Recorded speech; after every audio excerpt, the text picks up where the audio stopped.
They say that life is hard, that there's not enough to go around, and that it's not spiritual to want money. And repeatedly, they say to themselves, I'm not good enough.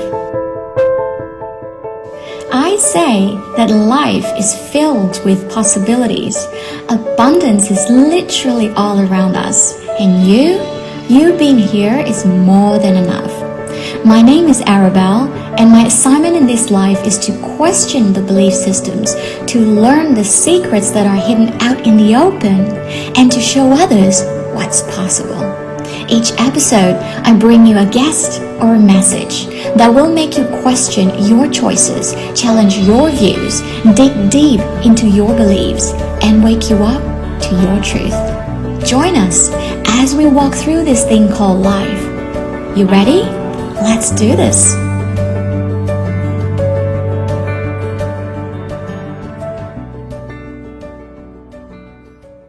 Hey Kellie, welcome to the Awaken Leaders podcast interview. I'm really excited that you're here on this interview with me today. I've got quite a few questions that I want to cover. Thank you for giving us your time.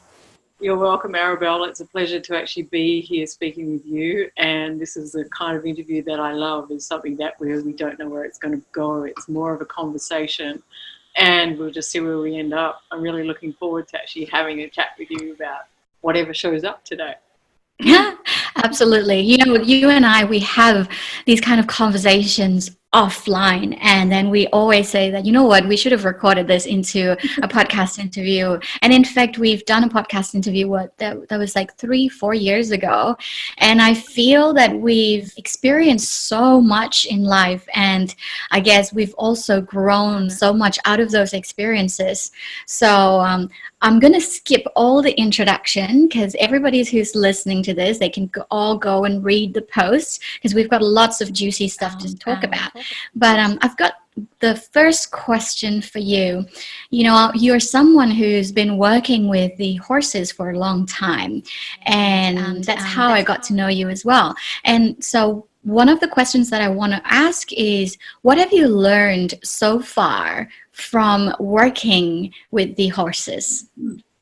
Well, I guess that horses have been my life really for the past 30 years, maybe actually more than that. And what they have really taught me is to be able to read and comprehend hidden language. And, you know, us as human beings, we have the spoken word that we actually communicate with each other by. But the horses, they don't have that available to them. So I started to actually research, you know, their different behaviours and how it correlates to us as human beings and how they communicate to each other through the field. And I call it the morphic field or the morphogenic energy field. It's almost like they have a different heightened sensitivity that we have it too, but we tend to actually not use that. So I began to get really curious about why that was actually shut down and is becoming shut down in us as humans, and what do the horses actually, how can they actually help us to actually reawaken that within us? So the biggest thing is that non-verbal communication, and it's an energetic form of communication. So that would be the greatest thing that they've actually taught me. Yeah, I remember that. I remember when I visited you at your ranch, and you introduced me to some of your horses, and I was so afraid of them. And then you told me, just be calm and just be gentle and just be around them and not have any fear or anything, and then they will respond to you. And I saw that firsthand. And, you know, I've always known that because I've been around animals, mainly dogs and cats, you know, the domestic animals since young.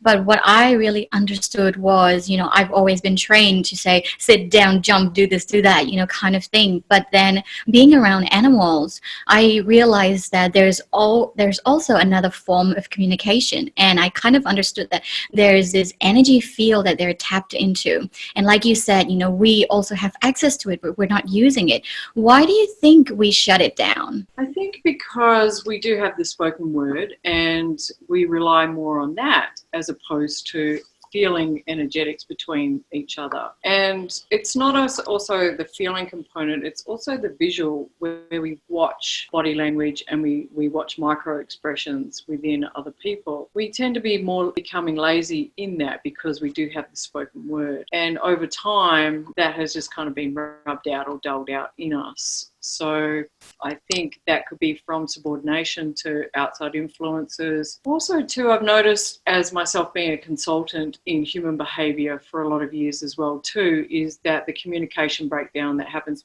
in relationships is really around the spoken word. And there's a part of that that comes from an energetic feeling that people are unconscious of. So they don't like the feeling in it, so therefore they speak a word that actually will negate the feeling in it. So it's almost like they want to avoid that feeling, as opposed to really going into the feeling, which is a direct response from the person in front of you. You know, it's the mirror neurons actually taking effect, where it's a feedback mechanism to let you know that there's something there that potentially in that communication process that is breaking down, you know, alerting you to being able to open up into a new realm of speaking or communication with the person in front of you. I hope that made sense. Yeah, absolutely. I remember that was, if I'm not wrong, back in 2015 when I was doing a lot of speaking gigs, and you were actually the one who pretty much like reminded me but taught me to be calm, because you said, you know, when you get onto a stage, you know, there'll be people who support you and there'll be people who challenge you. And then if you know that, then, you know, what's the point of getting worked up about speaking on the stage? And obviously it's not about you, you know, it's about the people. And what I've been doing all these years, and I'm now really integrating it and practicing it on a daily basis, is this thing that I have learned from Buddha, which is follow the middle path. For me, it's about spoken words are good because it gets into the hearts of people, it gets your message across, but then it can also destroy people's lives. And at the same time, tap into this thing that we have access to, which is the energy, because I realize that when I shift my energy, things around me start to shift automatically. And that's something that I see a lot of people are not really harnessing at the moment. So what do you think are the people who are not used to regulating or managing their energy, or even understanding how to harness that power that they already have within them to either communicate to people subconsciously, or influence, or even show love without words, without anything, but just through your energy? What do you think are the basic things that people can start doing? Okay, well, I guess that the first thing is you have to bring a sense of awareness to yourself about that. If you're sharing space, let's just take an example that you're in a one-on-one situation with somebody. You want to be able to hold that awareness to what is being presented to you. Now that requires a moment of presence for you to be able to connect in and not be distracted with outside things potentially that are happening. Just like we're on this interview now, so I'm holding my awareness to you. It's if you want to be able to have clear communication that is going to directly get into the heart of a person, it is to hold that space for them. And that is also what animals have actually taught me, because their heightened sense of awareness, they know exactly when you are not paying attention to them. So that would be the first thing to do, is to be present and to hold the space and bring yourself into a sense of awareness. The second thing would be then to look at feeling what is actually going on within you, and that is regulating into your own system. Then questioning, you know, is this me that is actually feeling this, or is that the person in front of me that I'm actually getting a reflection from? So, and then having that awareness, whether it's your energy or the other person's energy that's actually coming in through to you. And from an animal state base, you know, like we're all animals at the base of our being, we actually are operating from that system, but we have not been taught or the awareness of whether it is your energy or somebody else's energy that's influencing like through you or to you. And you're absolutely correct, we do have the ability to be able to take the middle path or destroy lives, or to actually create love in anybody else's life. So it's totally what you choose to do in that situation. But the first thing is to hold awareness and space for it. I absolutely love that. That presence to me is so important. For me personally, to be able to be present fully can be a challenge these days because we're constantly distracted by social media or a to-do list or, the world, especially if we're living in a fast-paced environment. But that's something that I was reminded when I saw this quote that says the best gift you can give to someone is for you to be fully present, and not roses, not flowers, not fast cars or houses or anything. It's your full presence and knowing that you are there fully for them. I want to ask you to and change gears a little bit. What's the biggest challenge that you've gone through in your life recently, and how did you, or are you, moving through that? Whatever you're comfortable to share with. My biggest challenge that I have recently gone through over the last 12 months is that my husband was killed in a car crash. And from that, there was insurmountable losses that actually extenuated from that. And so that was, multiple griefs that occurred consecutively one after the other. So during that period of time, it was extremely painful and it was extremely challenging. And I'm labeling it, my spiritual awakening shitstorm, because there was so many changes that were actually occurring. So what I did do during that process was I tapped into my last 15 years of research and work in human behaviour. Now, I chose to actually really take it on as a research element to be able to experience grief at its heightened level, I would say. Now, the things that I did do during that was I surrounded myself with people that were there to be able to hold space for me. I wasn't looking for people that would actually support me during this. All I wanted them to do was to be there and hold space for me, that they could also challenge me during the parts that I needed challenging through, and then hold that space for me. So it also awakened me to particular people that couldn't do that. And from that, I chose to remove myself from their energy during that time as well. And I also, like I say, go back to the human behaviour that I've actually researched for and been working in for the last 15 years. I chose to do a grief process 7 days after Heath had died, and with Dr. John DeMartini, and I'm aware that you've interviewed him on your podcast series too, so it's great. So I chose to do this grief process that he does do, and John took me through that. And that helped me immensely to bring me back into a state of balance, to be able to deal with the next things that were actually showing up. So during those particular things, every time I used the grief process. But I did realise probably in October last year that what I was doing with that was actually avoiding feeling the pain of it. So that was a beautiful awareness to me, because anything that we avoid continues to actually seek you. And it was like somebody had just slapped me in the face with that realization that grief is also there to actually serve you. It's Mother Nature has given you that for a reason, to be able to experience it. And if it wasn't there, it wouldn't be here for us to have the opportunity to experience grief. So then I actually chose to actually go head on into the grief process and experience all the emotions that it brought about. It wasn't pretty. I can give you that now. Like there was times where like I was deeply sobbing on the floor. When I was having to give away horses, and I'd be screaming into my pillow at night. Really just releasing that energy. And I really started to realize that with grief, if you don't actually express these particular components, they become suppressions within you, and then they become illnesses within you as well, because the body can't store that energy, so it has to be released in another form. So, I went through that process of, I was doing meditation where I would go right into the grief and into the pain, and I would go into what I call the eye of the storm with it, and I'd sit with it. And something amazing actually would happen when I got there. It's almost like the wisdom would then be revealed to me, but I had to go deep into it and feel every component of it. And then this wisdom would just appear, and it'd be like, an integration of forms. And then it would awaken me to the next path of what I was having to do or to go through again, right? And these would come time after time. And then once I started to actually realize this, it became like a form of meditation for me. So now with this beautiful realization is I choose not to avoid pain. I choose not to avoid grief or anything that may be challenging. I embrace it and bring it to me, and I will sit with it and hold it, allow it to hold its space, and then I'll go into the eye of it, and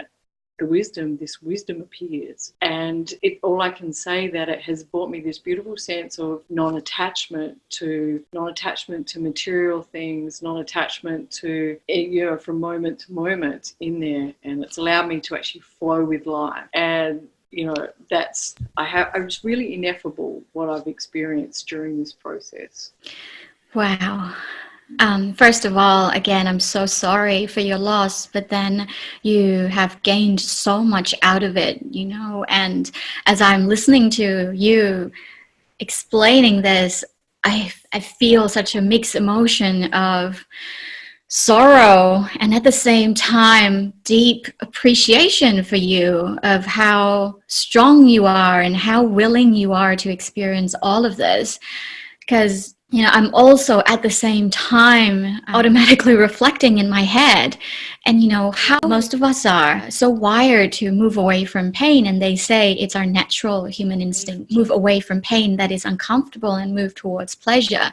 And I can see that even if, I have a little bit of frustration or anger about just something so simple, and yet at that point, I wanted to distract myself with something, and that's compared to what you just said, it's tiny, tiny, tiny.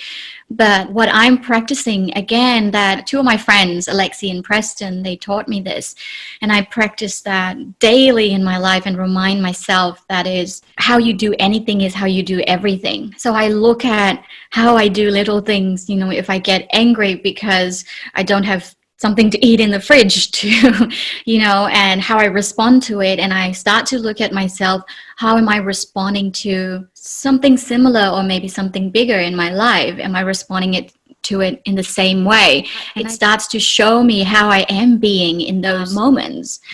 And you mentioned about spiritual awakening or spiritual shitstorm, and not being attached to things.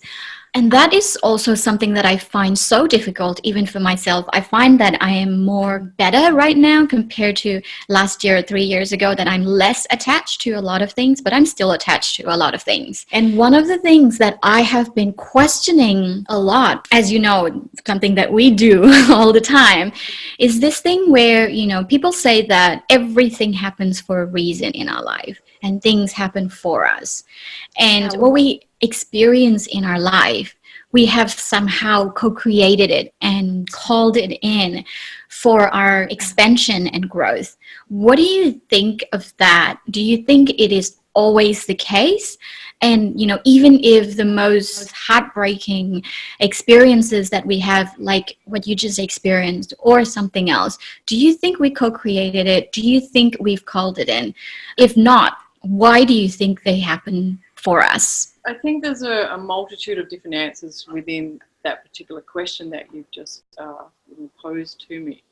It is in the moment of whatever you're experiencing, then getting really present to potentially the cause and effect to it.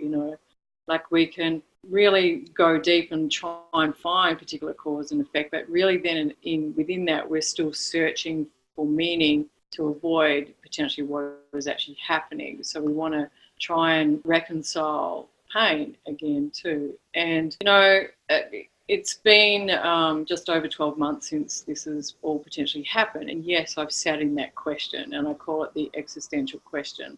Potentially, like, what caused this to happen? And was I co-creating or co-fashioning this particular experience and what is the purpose for me to actually have it. I'm not particularly sure yet why, and I can only relate it back to my direct experience of what the purpose is just yet, because I think I'm still in the midst of that. And I do also think potentially that if we look at the cause and effect of, Heath actually passing and dying in an accident, did I co-create that? Yes. I could say that understanding the factors that are actually within that, and we can go and look at many different metaphysical aspects and find the particular things that relate to the causality of that. Did he actually co-create that as well? Potentially, yes, he did too. I was just having a conversation with the people that I'm staying here with in Mexico, particularly around that, around time. What is a person's time on this earth? We don't ever know that. And we put these time constraints on, but it was his time. Did he choose to actually go in that time? Was it co-fashioned from him and from me? I guess that is, we could say yes and no. It's not something that we really will ever know within a finite kind of language. And again, when we're looking for femininity in any kind of form, we're looking for a reason to quell something within us. We want to understand. But when we can really just say, I don't know, and be comfortable with that, not knowing, is also not being attached to the form of femininity. Does that make Right, okay.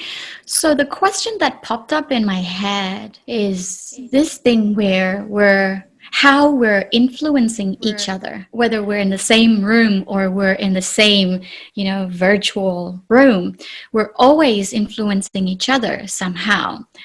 And in my mind, how I see that is, all these little chess, like we're playing chess in life.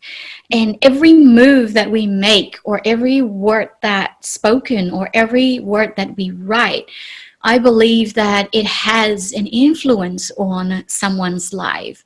And for me, when I realized that, that was like a big wake-up call to be conscious of what I say, what I do, what I write. Obviously, I'm not conscious all the time, but I try with my best ability as much as possible. And I feel that you talking about the cause and effect, I think we're all taking the cause and effect position, like alternatively or alternatingly in life. So how like thinking about these things, sometimes these conversations or these thoughts, these reflections can be really trippy because it just drives you nuts, because for me, my biggest awakening so far, as you know, is having a child, because it just makes me think and question so many things. And there's no right or wrong, but then sometimes I'm like,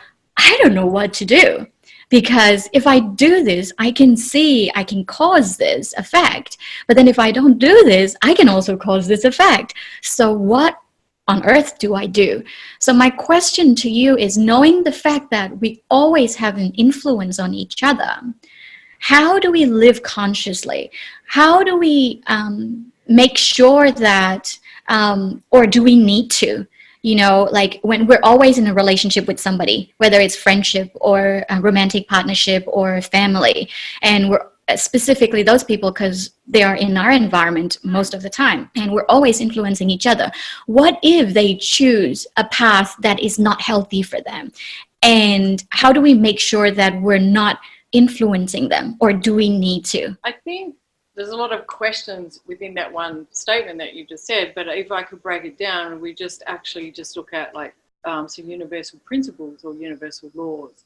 There's one particular law which is called the law of correspondence, which means that for everything that we have a polarity, or there's a duality that's actually taking place, right? So, and then there's vector dynamics that are actually at play too. So if you are trying to influence somebody in changing their behavior, there is another law that comes into play called the law of heuristic escalation, that for every person on this planet, there is somebody that has to be exhibiting or expressing the opposite expression to what you want to actually change within them.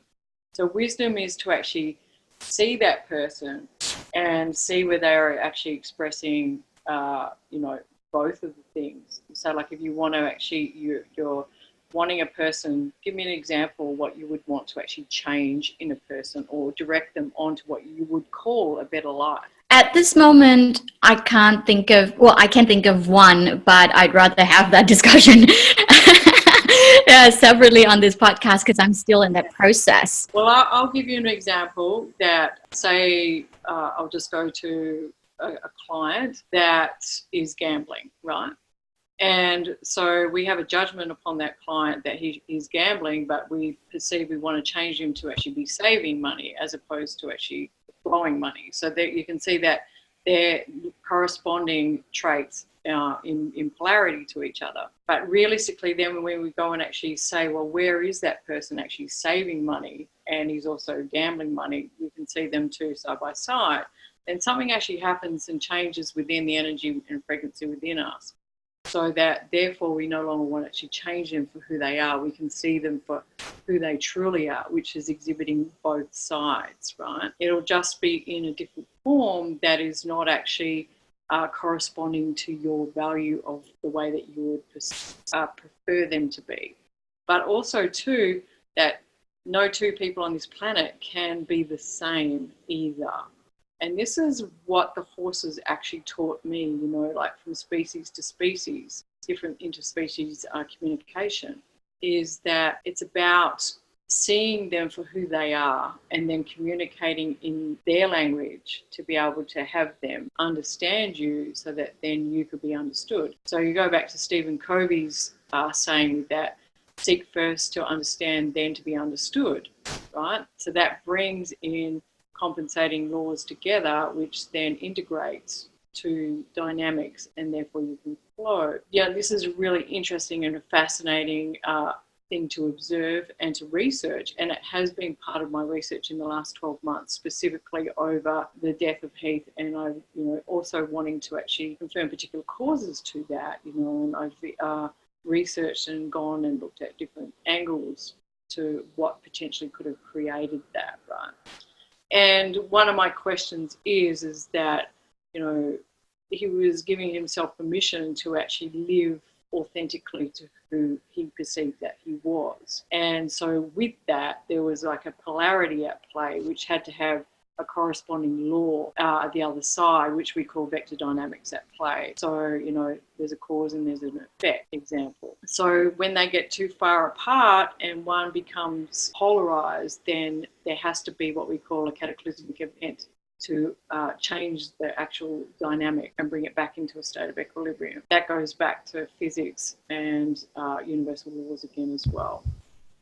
Probably a little deep to actually go into this, but that's what's actually taken place. So you're absolutely correct. We are actually influencing, and we're part of the matrix, like we are playing chess in there. And when we do have an awareness of how we influence that field, then we can influence that field if we're fully conscious enough of what's actually taking place in the full expression of the person that potentially may be in front of you, or say group dynamics or particular people, which is why I think humans started to actually dull themselves out, because it can be confronting and overwhelming to actually have all these different energies at play and being part of that field. Yeah. Wow. Okay. So to me, it comes back to being really conscious and firstly being present with our choices of thoughts, actions, and behaviors, because we don't always know how our influence will influence the other person, whether it's going to cause something good or bad, because at the end of the day, it's their decision. As long as we're being conscious, then we can choose what we perceive to be in a positive or in an effective way for them. And the reason why I'm asking this question is because, you know, recently I've been around hundreds of people from a different culture. Like, I'm originally from Burma, as you probably know. And going back to my roots is always good from time to time, because firstly, it allows me to reflect how far I've come, how much I've integrated what I've learned, and also how I can help them. And at the same time, I can also see, I mean, I love there are, like every culture, there are beautiful parts about our culture, and also there are parts that I see are probably, I don't know if it served them before, but how I see from my perspective are not really serving them. And one of the things that I saw and been told by so many people is this question where, Arabelle, why do you think so much? Why are you always reflecting on things? Why do you want to know so much about these things? It's too much, It's ignorance is bliss. Sometimes if you don't know, like, look at us, we're happy. I can see some people who are avoiding and suppressing, and that's the only thing that they know how to live, because their parents have done it, their grandparents have done it. Like, that's a generational patterning, and I can see that, and they don't know any other way. But then there are a group of people who seem to be genuinely happy, because they don't know other, like they are not doing the inner work per se, and so to them the ignorance is bliss. So this question is something that I've been asking and discussing with a lot of people. And what do you think about that term, ignorance is bliss? Well, I think it actually serves in some forms, definitely. Because interestingly enough, this week, I've been doing some training and training some trainers here on the finer aspects of horsemanship, and and so they're at their top level in training horses, but they are unaware of particular things that are actually being expressed through the horses. I was even having this conversation yesterday around this, that ignorance is bliss, because they don't know what's going to happen next, right? So therefore, fear cannot enter in that space, right? But if we know potentially what can happen, then we can go into forward thinking, what if, right? What if this happens? And we're no longer ignorant to the fact that potentially we can have an experience that may be detrimental or challenging to us. So that to me is, I quite often say that, I think I actually have learned too much, and I wish I could be ignorant sometimes and I could just not even think about that stuff. But I think, like, potentially I've known you for a fair few years now, and we have these inquiring minds. And if there's particular people that have inquiring minds that are research by nature, and we're going to be in that state of mind continuously. And then there's those that don't.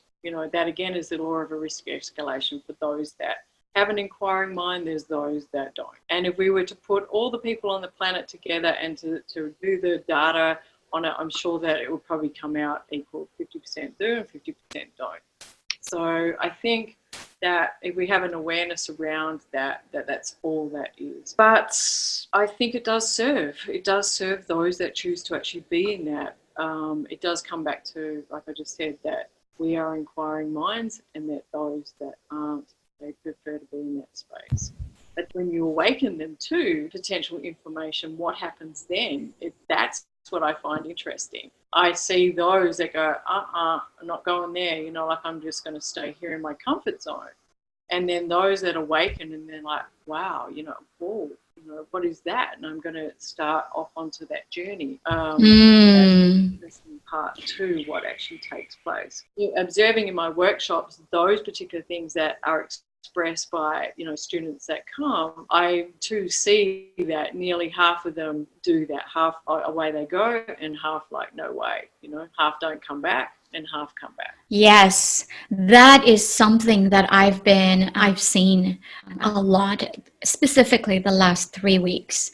So many people so I've been posing a lot of questions rather than telling them what to do. I've been posing questions so that they can start thinking and reflecting. And so many people start thinking about things that kind of, to me, it's just part of a process. But for a lot of people, it kind of opened up the Pandora box. And now they're starting to be aware of the things that they weren't aware of before. And again, this is not so beautiful in my own perception. And if anybody's from Burma watching this, please don't hate me for saying this.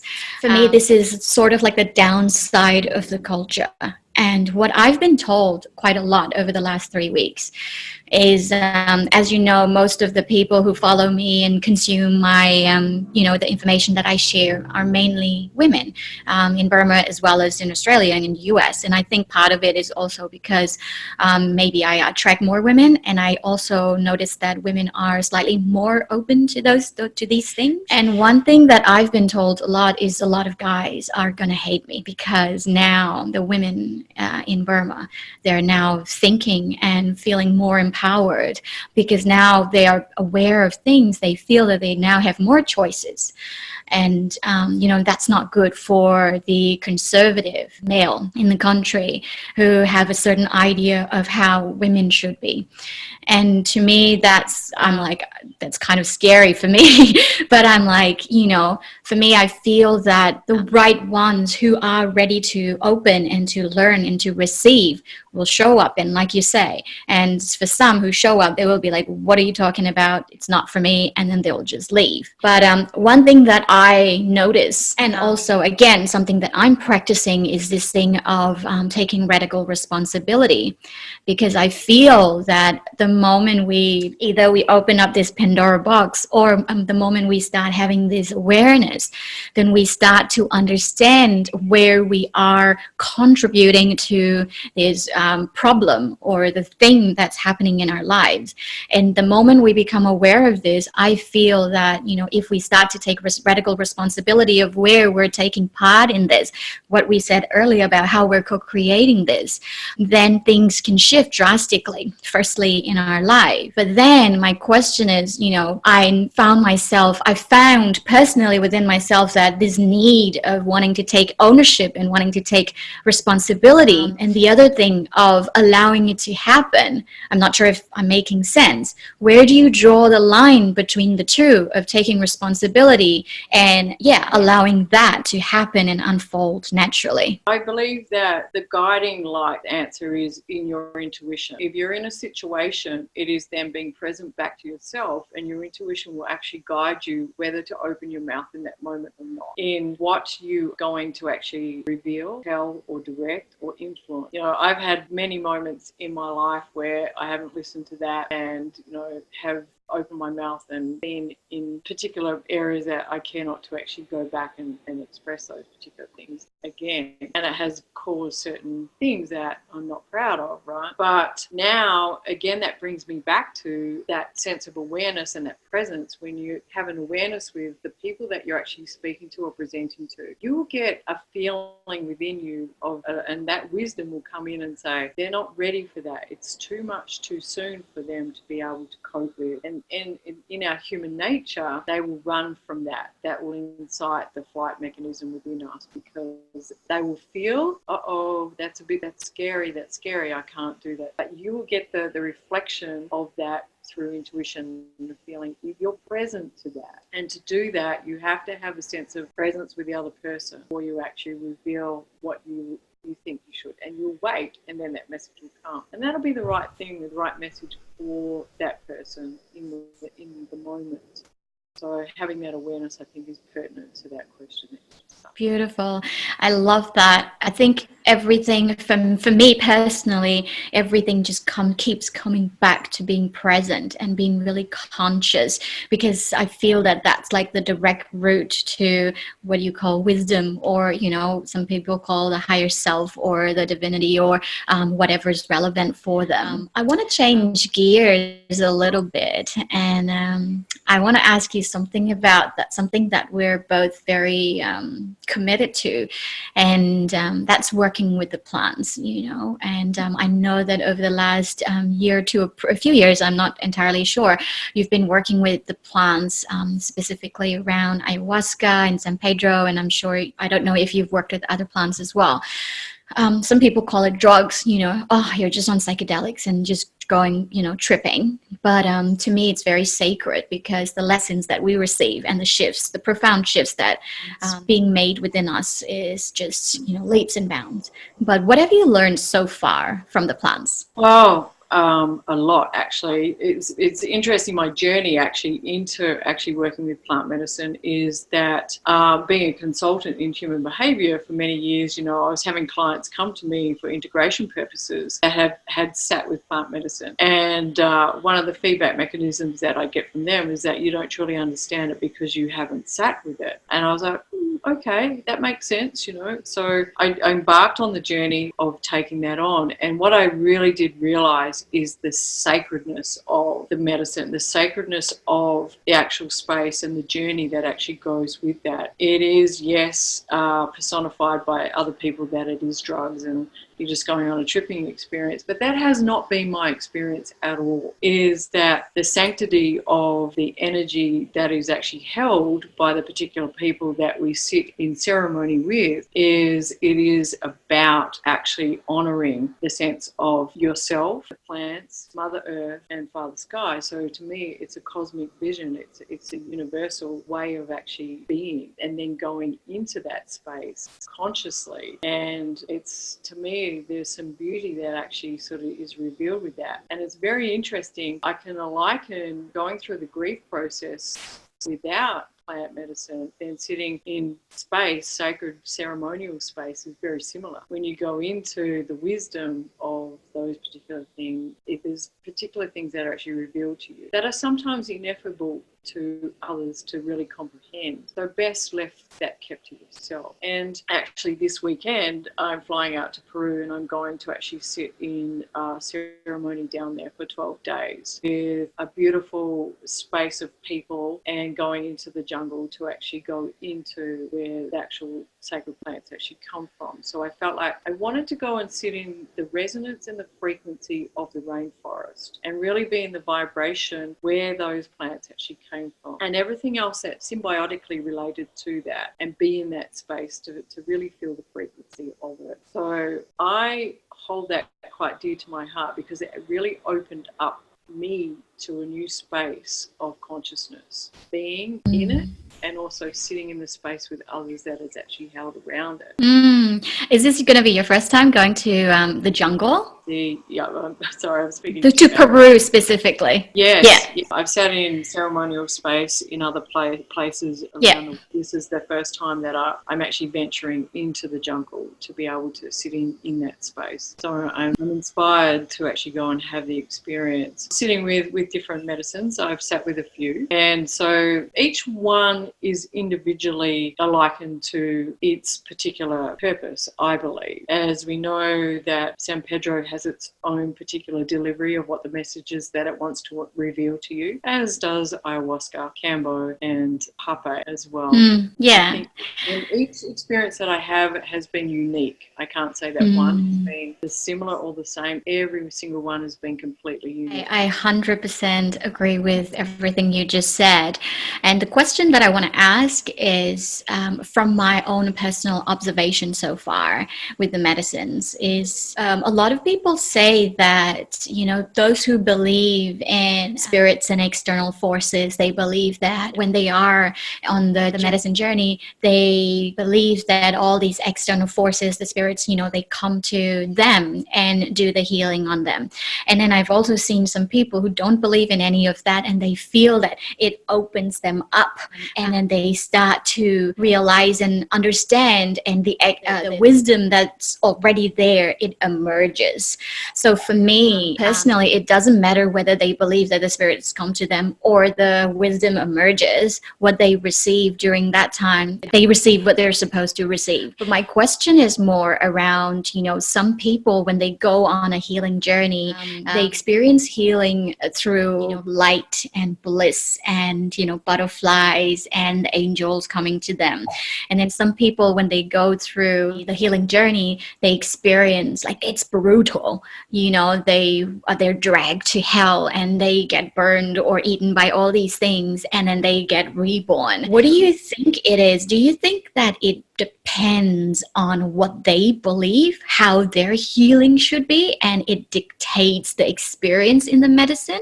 Or do you think that it's half-half, where half is their belief and half is the real external forces that decides what's best for them. What's your opinion? I think it's a combination. I think it is an integration of both that is actually taking place. You know, like it is your perception that is actually coming in, but then there is the outside influences. We can call it Mother Nature, we can call it universal law, whatever, that is actually taking place. And I think if we look at universal law throughout history, it has been documented. It doesn't matter whether it's in plant medicine, if you read all the text and have the experience, or you go back to particular religion or philosophers, psychologists over time, there has been many different writings around that.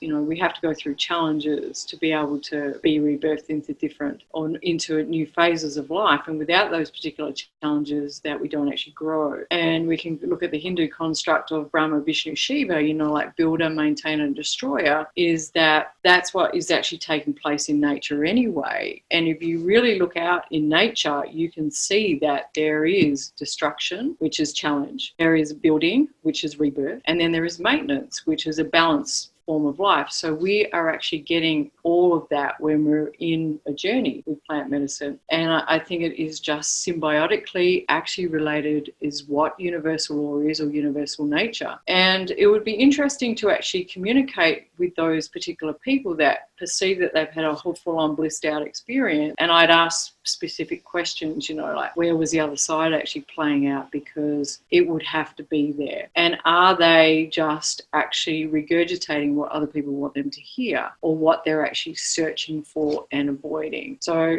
that's what I discovered during my consulting, is that those things that were potentially unconscious to the client were, when you start to ask the right questions, then they would be able to say, oh yeah, it was there, you're right. So I invite you and others to actually look for the balance of both things, challenge and support in life and during journey as well too. You know what? That's something I'm really, really practicing, really welcoming both sides of life and reminding myself to remember that there's duality in play all the time, because my belief all my life has been that things have to be hard, things have to be challenging. Only then, you know, there's this belief that there's a breakdown before the breakthrough. There's no pain, no gain, all these kind of things. I've heard it all my life that that's what I really believe. And that's my question. Do you think that our beliefs dictate our reality? You know, all these, like my teachers, like Joe Dispenza and Greg Braden, like I love them so much. And, you know, they talk so much about how our beliefs actually create reality on the quantum field as well. Was there an echo in my voice when I was saying that? Yeah. Say that again. Yeah. So I was saying, you know, they say a lot about how our beliefs can create our reality starting from the quantum field. Do you think that, in your opinion, do you think that it is always the case? And the reason why I ask is I know so many people in the, you know, the spiritual growth, the personal growth space that, you know, some of them completely discards the other side of life. And they say that, you know what, because our belief dictates our reality, I don't want to believe that there's always a breakdown before the breakthrough. I don't want to believe that no pain, no gain. I don't want to believe life doesn't have to be that. Life can be ease and flow and grace. And therefore, that's what I'm going to believe. And that's what I'm going to create. And from the outside and from their perspective, it seems to be that in their reality. But remembering that there's always the other side. And so far, I haven't seen the other side. And they haven't seen the other side. So how do you explain that? I think that, yes, our beliefs actually do create a reality, but the beliefs are actually our forms of attachments, right? And if you're attached to the fact that you believe that you don't actually receive anything, if there's no pain, no gain, without hard work, then that is an attachment to that feeling that I haven't received if I don't feel this way. And so there's attachments in many different forms. And I have been exactly that too, until I perceived this last 12 months has awakened me to the very thing that I was teaching with horses as well, is that do less less to get more. And when we really actually can look at our influence on the field and how we're actually playing in it, then we can actually influence the reception of what we actually receive back. So that is directly correlated to our perceptions of the way that we view things. And then it also is to the way that we actually respond or react to those viewpoints as well. There is, and also to part of your question is that if I continue to think about positivity, then I'm going to create a positive life but really ask yourself the question, is that entirely possible to actually avoid negativity? And if Mother Nature had not put negativity or challenge or pain on this earth, then it wouldn't be here. It would become extinct. So therefore it is of service because it is part of the Vishnu cycle of change, right? And without that, we don't grow. Without that, we don't evolve. We just stay in a plateaued state. So we could take that back to the people that you mentioned earlier about being ignorant. They're the ones that are avoiding pain and seeking pleasure. So it's a hedonistic cycle that's actually happening. So it's wisdom to actually be awake to both sides of things, the challenge and support and the pleasure, pain, and our perceptions do actually create. But can we do less with more? So if you have the mindset that I've just got to like grind, work, and you're not really open up to the fact, how can I actually do less to get more? And one of the things that I work with the horses is around, if we adjust our energy to more of a calm, assertive state, then the horse is actually going to respond to that, and it will become open to actually receiving the actual, say, message that you want to get through to them. So now I've taken that on when I'm working with CEOs and corporates in this field, is around that. If you can embody both of those states of being and energy, you have to change your perception first to be able to feel that. Then you're actively activating the field to be able to flow in that state. So you're then consciously creating that flow around you. And it is very difficult when you do have subordinations that are upon you, so like religious construct, parents or teachers that say, you've heard it all your life, you've got to work hard to be able to receive, and work physically to be able to receive. That then you've got to break through those constructs too, because they're ingrained or embodied into your perception. So it brings it back to that state of presence, to where does that actually come from, that thought or that perception, and then is that true? You just ask the question, is that true? And how can I potentially change that influence to bring it back to more of an equitable state of flow that you're going to actually create more of a harmonious way of being. But the challenge, the chaos has actually got you there to wake you up to that state of being. I hope that made sense. I did go off tangent in some way. No, absolutely. I love when you go on tangents. That's really good. Thank you for that. So I have just one last question, and I want to shift gears for the last question. And it's around relationships, something that I want to ask you as well. And, in relationships, a lot of people say that you've got to have understanding, which I understand to a certain extent. But then there's also this part where I believe that what shows up in your field, how people treat you, is what you tolerate.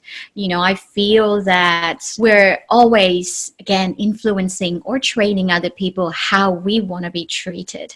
So where do you draw the line between understanding the other person and allowing that? And also, where do you draw the line between understanding and not tolerating in a relationship? Okay, that's going to come back to you as a person in your values, what's most important to you. And as we know by the law of heuristic escalation, that there's no two people on this planet that share the same value system. So it then comes into a communication process of comprehending where each person is in their values and honouring them for who they particularly are. But then we have a tolerance zone, right? And that is like an imaginary boundary that's around us and within us. And when a person actually steps over that, you'll start to get feedback, and that tolerance zone will start to create friction. And that's the feeling that you feel, it's like, no, this is not for me. But then it brings us back to it. Then you have to come into a state of presence and a state of awareness. Is that person that I am now charged on actually reflecting something within me that I don't like about myself? So that is mirror neurons at play. And wisdom would be to look at it directly and ask the question, what is it specifically that they're exhibiting that I don't like? I don't like this feeling that's coming. Is it actually coming from within me, or are they projecting onto me a particular thing?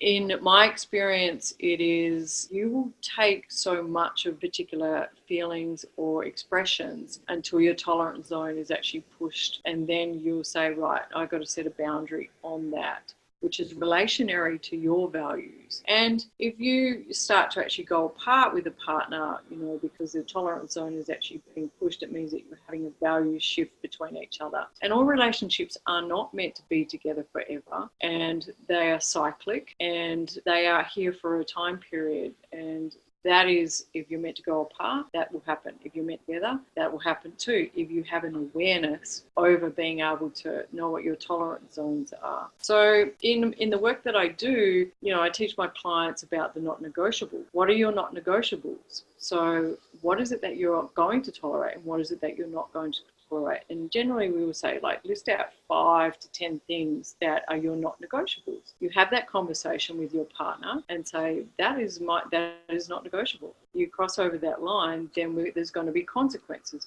Cause and effect comes into play, right? But if it's something that they are not prepared to actually look at, then you have to ask the question, am I prepared to be in the relationship with this person even though that he's going to push over one of my not negotiables? Then it comes back to choices, right? Whether you are going to then have a communication, then we can do some values linking and see if that will actually remyelinate your brain into being able to accept those particular things. It's doable too, but you have to really sit into deep introspection around tolerance zones and boundaries and not negotiable. I just want to add one more thing, is that the number one thing that allows people to have their tolerance zones or their not negotiables or their boundaries broken is the fear of the loss of something.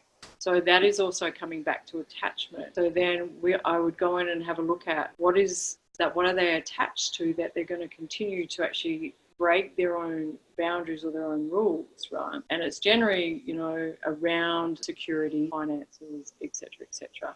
And then we can go off in different angles and ask different questions and formulate strategies to be able to shift that energy or that feeling within a person, be able to either transition them through that or onto a different plane. Yeah. Sometimes I say that I'd rather go live on an island and eat coconuts, and then I'll probably have another set of challenges on the island on my own as well.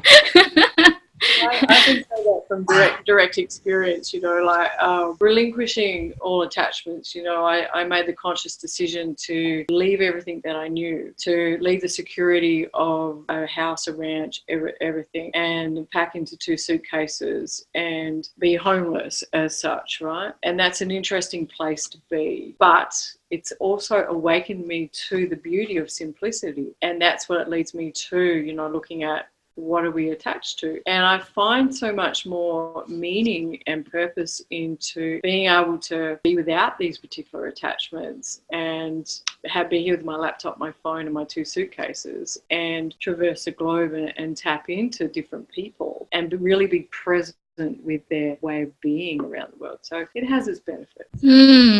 I don't know if you remember, I've done that before as well. So I guess that was my first level of practicing to not be attached to things. So I also, gave away and sold a house and did all of that. And I also had 2 suitcases, and I was traveling quite a lot. And that was actually, that was like one of the most challenging times in my life, but that was also one of the best times in my life. And I still go back to that point in my life and I reread the journal entries that I wrote at the time, and I'm like constantly amazed by me back then. And now I feel that, I think I've become a little bit boring. I need to infuse a little bit more adventure into my life, and adventure that kind of suits my lifestyle right now. Yeah. You can see that the challenges back then actually did serve you. You had challenges, but you had the most amazing experiences. So they go hand in hand. So to me, the level of challenges that you're prepared to actually experience is also going to give you the corresponding opposite, right? They have to be at the same dynamic. So if you're only prepared to actually take like micro challenges, then you're only going to have micro experiences that are fulfilling as well too. So that's a universal law at play. So that should be a quote. The amount of challenges that you're willing to take is going to give you the corresponding fulfillment as well. Yeah. Yeah. Wow. In a quotient, that's how it works, right? Yeah. Oh my God. Kellie, I can go on and talk to you for another 2 hours, which we probably do after this interview. But for the sake of this podcast interview, thank you so much for being on here and sharing your wisdom like you always do with me, offline, online. And before we actually end the interview, do you have any parting piece of advice or wisdom for the people who are watching and listening to this interview? To be present, to actually be present with it, with anybody that you're actually sharing space with. And at any moment that you're actually feeling an energy within you that you're perceiving is a challenge or pain, is to sit with that and be present with that, and then go into it and allow it to actually reveal the wisdom to you, because you'll be surprised what actually does surface there. So thank you for Amazing. having me on this. As always, I love having this conversation with you and love chatting. And yes, we could talk for hours. Maybe we should set up a show or something that we could just talk like a talk show and do. Yeah. Thank you for having me on. Yeah, thank you so much. And for people who want to find you and stalk you on social media or connect with you to work with you or to seek for your guidance, where can they find you? Probably the best place to actually find me is just on Facebook under Kellie Stewart. There is a page in my profile, and on Instagram too. That'd be the best place to actually, if you want to drop me a direct message or send me, something through there, that's the best place to actually find me there, social media. Cool. Awesome. So all the links will be on the post. Thank you so much, everyone, for watching and listening this interview. Until next time, know that you are enough, you are amazing, and you are deeply loved. Take care.